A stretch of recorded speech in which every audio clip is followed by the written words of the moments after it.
Bom, olá, pessoal, é um prazer. Hoje estou aqui com o professor Rafael Alves. O professor Rafael Alves é mestre e doutor pela Universidade de São Paulo em Direito Processual Civil, é professor da GV São Paulo e sócio do escritório Eliel Batista, e é um grande arbitralista no direito brasileiro e veio tratar conosco sobre o tema da nossa aula de cláusula compromissória, em especial sobre os aspectos a considerar quando da redação da cláusula compromissória e da escolha por arbitragem. Eu começo agradecendo ao professor Rafael pela disponibilidade, sei que a sua agenda é bastante corrida, e já te passo a primeira pergunta, que é, na sua experiência como advogado e como arbitralista, quais são os pontos que você considera que devem ser analisados pelos alunos quando advogados, né, para orientar seus clientes pela escolha da arbitragem e inserção de uma cláusula compromissória no contrato? Bom, Renato, inicialmente, queria agradecer pelo convite que me foi feito. É uma honra estar aqui contigo. E também te parabenizar pelo sucesso no concurso, né? Fico muito feliz de tê-la aqui na FGV. Seja muito bem-vinda. É uma grande honra, né, para a escola também tê-la no seu quadro docente. E parabéns sempre pela essa iniciativa de ter contato, né, com outros professores, especialistas das áreas, nessa nova iniciativa. E, bom, em relação ao tema, também queria te parabenizar por ter escolhido o tema das cláusulas arbitrais, acho que é um tema fundamental. Infelizmente, ainda hoje nós vemos muitas cláusulas mal redigidas, né? Então tratar disso com os alunos é fundamental. Eu também faço isso na pós e nos cursos que eu ministro. E para responder a sua pergunta, eu acho que o primeiro ponto a advertir o cliente sobre arbitragem, né, sobre iniciar uma arbitragem, é que um litígio, especialmente o litígio arbitral, é uma etapa muito séria, né? É uma decisão que tem consequências importantes e tem repercussões importantes. Então, é preciso alertar o cliente de todos os riscos envolvidos no início de um litígio. Depois de instalar a arbitragem, não é possível mais voltar atrás, né? A menos que a outra parte também concorde.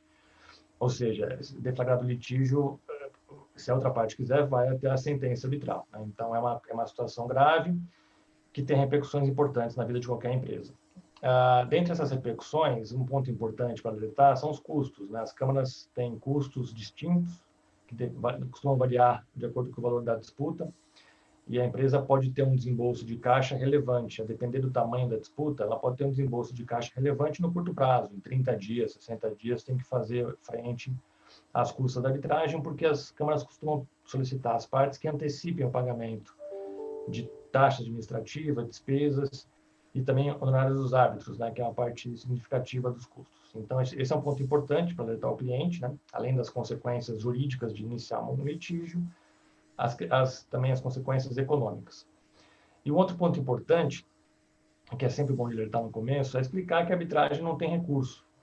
A gente sempre é otimista e favorável, né, espera que nunca vai precisar nem discutir, cogitar de um recurso, que a decisão será favorável, mas às vezes acontece que tem uma decisão desfavorável, seja uma decisão interlocutória, seja a própria sentença parcial ou final. E é muito comum que os clientes discutam, né, inconformados com a eventual decisão desfavorável, discutam eventual recurso. Então, é preciso já deixar claro desde o início, porque muitas empresas não estão acostumadas com a arbitragem, que os recursos típicos do processo judicial não existem na arbitragem. Tá? E, a meu ver, que bom. Né? Isso dá segurança jurídica à decisão dos árbitros, protege o julgamento dos árbitros, isso é livre convencimento, evita ataques infundados à sentença. Então, é preciso alertar o cliente que só casos de alguma ilegalidade ou vício formal muito grave, nas hipóteses previstas na lei, né, de arbitragem, que autorizariam uma ação anulatória, que não é um recurso. Né? Sobre o mérito do que decidiu os árbitros, não tem recurso, não tem apelação. É aquilo. Apenas algum vício formal poderia ensejar uma anulatória que, de fato, é muito difícil de ser bem sucedida. Que bom, né? Porque o judiciário tem fechado as portas para eventuais ataques à sentença que são infundados. Realmente, são os casos muito graves, muito flagrantes, dão ensejo a alguma anulação da sentença. Obrigada, Rafael. E considerando, então, que as partes tenham feito, os advogados advertiram seus clientes, as partes fizeram uma escolha consciente por arbitragem, está na hora, então, dos advogados redigirem a cláusula compromissória, né? Na tua experiência, o que evitar nessa redação da cláusula compromissória? Olha, Renata, tem bastante coisa para ser evitada que eu tenho visto na prática.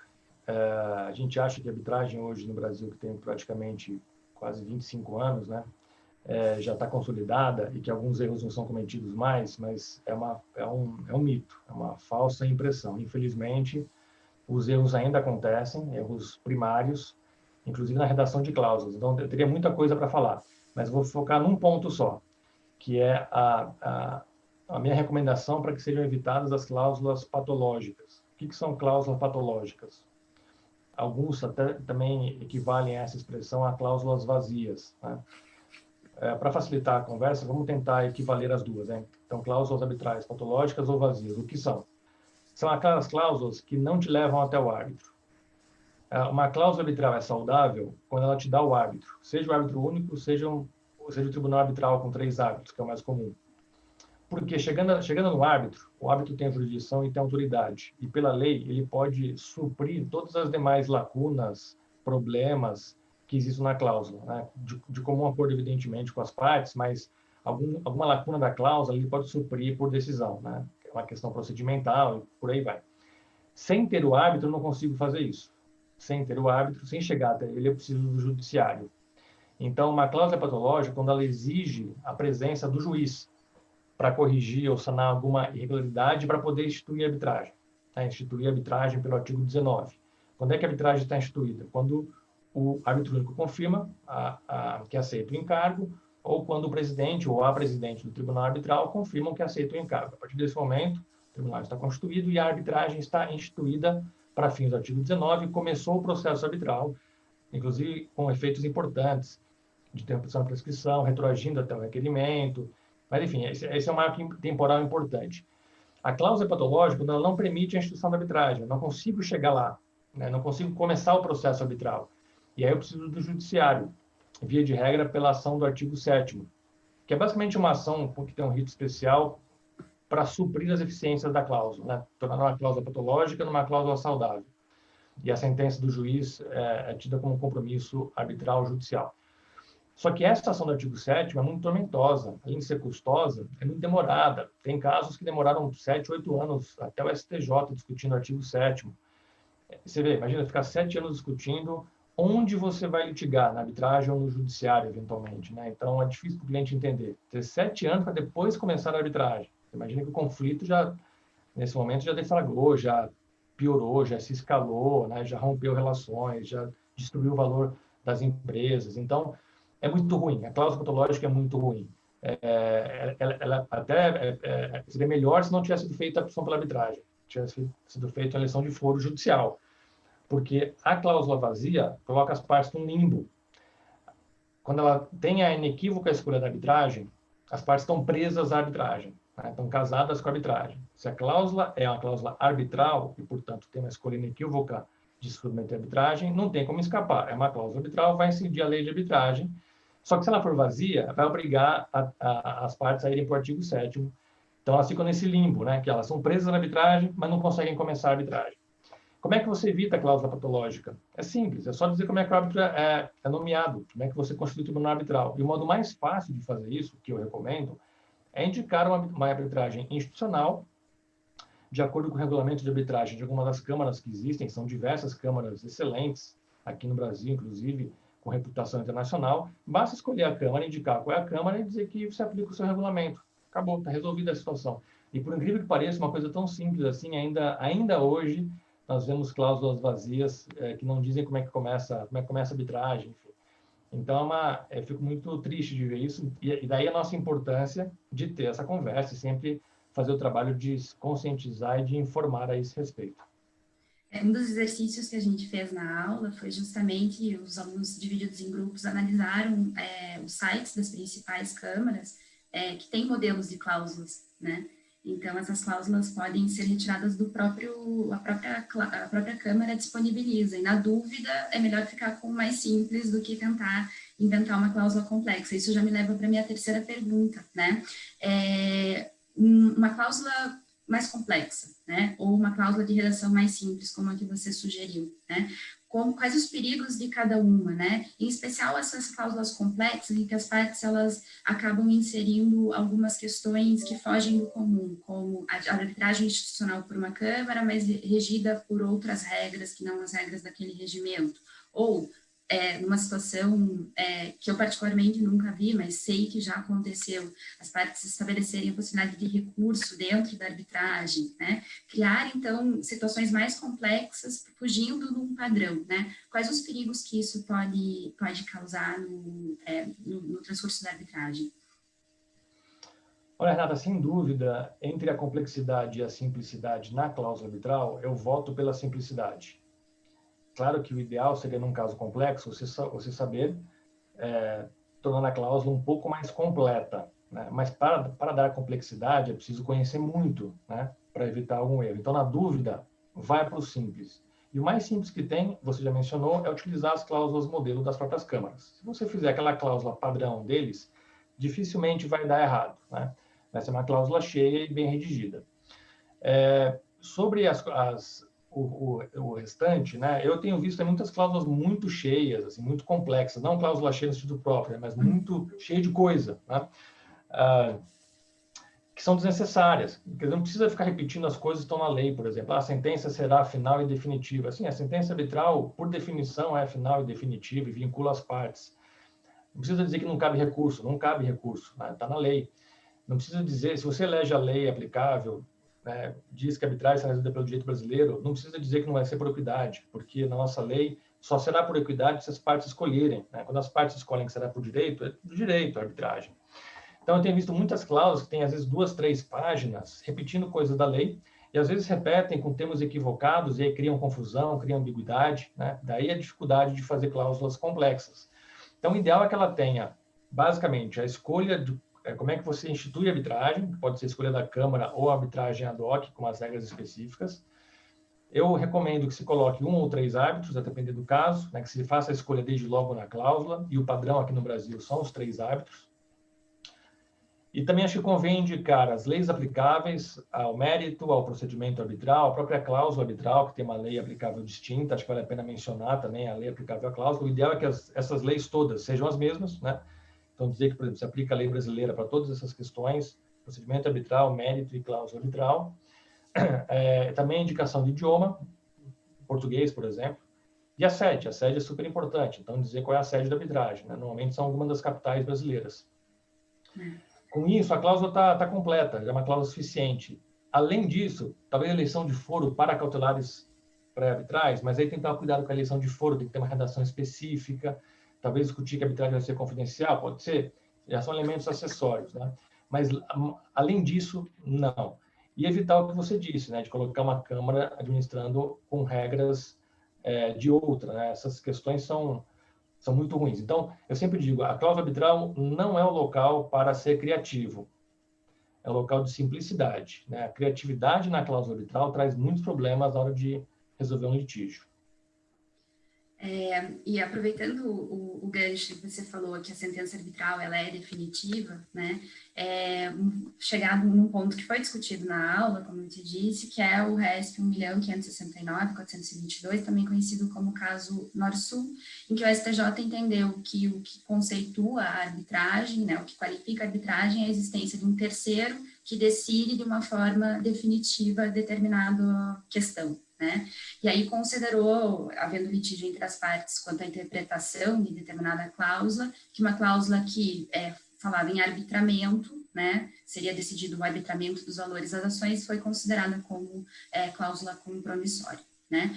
Nessa situação, se as partes quiserem não ir para a arbitragem, mas quiserem de fato no seu contrato definir regras de arbitramento de valor, sendo que arbitramento e arbitragem são coisas inconfundíveis, né? Diante desse entendimento da STJ, qual a cautela que o advogado deve ter na redação dessa previsão contratual?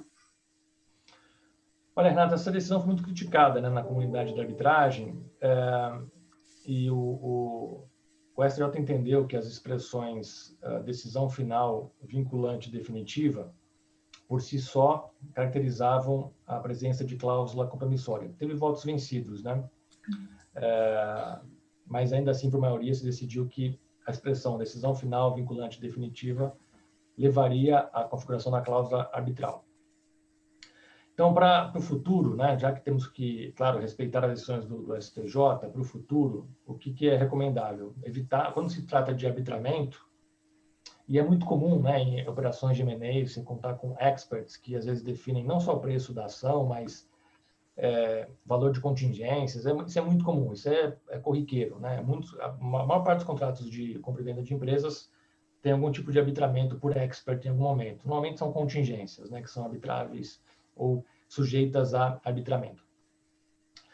Quando isso acontece, talvez evitar a expressão decisão final definitiva e vinculante, né? Mas ainda que ela esteja lá, havendo uma cláusula arbitral claramente pactuada, né? Ou seja, você tem o arbitramento pelo expert, ainda que tenha decisão final vinculante e definitiva, havendo a cláusula arbitral no contrato, está superada a questão, né? Vai se entender que aquela primeira é arbitramento porque tem uma cláusula arbitral separada, né? Ou seja, a decisão do expert, ainda que se considere final definitivo e vinculante, não faz coisa julgada, não é jurisdição, não é ato jurisdicional. Portanto, estaria sujeita também à posterior análise dos árbitros, né? Porque tem uma cláusula arbitral distinta no contrato. Então, essa decisão dos experts pode ser levada ao conhecimento dos árbitros para decidirem se está correto ou não, né? Então, o simples fato de existir as duas cláusulas já resolveria o problema. Mas, dado o precedente, também nos novos contratos, acho que convém dizer, pode até usar a expressão final, vinculante definitiva, que por si só não é um problema, a meu ver, mas deixar lá ressalvado que, ainda assim, as partes que estiverem satisfeitas podem levar a decisão do expert, né, do avaliador ou do arbitrador, para a decisão jurisdicional pelo árbitro, de acordo com a cláusula X, né, que vai estar no contrato. Então, o que aconteceu nesse caso, salvo engano, do STJ, é que não havia uma cláusula de eleição de foro, uma cláusula arbitral. Havia apenas essa cláusula de arbitramento, dizendo que a decisão era final, vinculante e definitiva. E isso gerou confusão, né, em relação ao conceito de arbitramento, e se entendeu que essa cláusula seria uma cláusula arbitral, né? Mas, havendo a eleição, né, da arbitragem, posteriormente, eu entendo que está superada. Mas, ainda assim, é importante fazer essa ressalva que eu mencionei, de dizer que a decisão do expert estaria sujeita, de toda forma, à decisão do árbitro, porque, no nosso direito, só duas figuras, né, possuem jurisdição. Dois atores, que é o Estado juiz, né, o juiz, pela Constituição Federal, inclusive, e o árbitro pela lei ordinária. Então, árbitro e juiz têm jurisdição e ninguém mais. Avaliador não tem jurisdição, arbitrador não tem jurisdição, expert não tem jurisdição. Então, o que eles decidem vincula as partes como qualquer outra disposição contratual vincula as partes, mas não faz coisa julgada porque não é um processo jurisdicional. Bom, obrigada, Rafael, pela tua exposição. Ela vem exatamente de encontro ao que nós tratamos na nossa aula. Um problema que eu fiz questão de conversar com os alunos é que a cláusula de arbitragem ela não deve ser aquela que nós chamamos de midnight clause, mas também ela não é uma cláusula que é para inventar muito, né? Então, o curso de redação contratual, o curso é de redação contratual, mas nesse caso específico, o mais importante era mostrar para os alunos a discussão prévia sobre a escolha ou não pela arbitragem, porque na redação da cláusula, ser conservador parece ser realmente a melhor saída e, de fato, as câmaras têm essas cláusulas modelo, né? E só lembrando que, como eu disse para os alunos também, que a arbitragem, ela é obrigatória às partes a partir do momento em que ela é acordada, e isso tem sido muito discutido hoje, em especial a partir de situações de alteração econômica de uma das partes, elas continuariam vinculadas. E, a princípio, sim, elas continuam vinculadas ao cumprimento da cláusula compromissória, então não é uma decisão para ser feita à meia-noite mesmo, é uma decisão para ser feita bem pensada e o papel, claro, do advogado alertar o seu cliente. Muito obrigada pela tua participação, por se dispor a dividir o seu conhecimento conosco. Foi um prazer conversar contigo. Todo meu prazer. Obrigado novamente, Nata, pelo convite.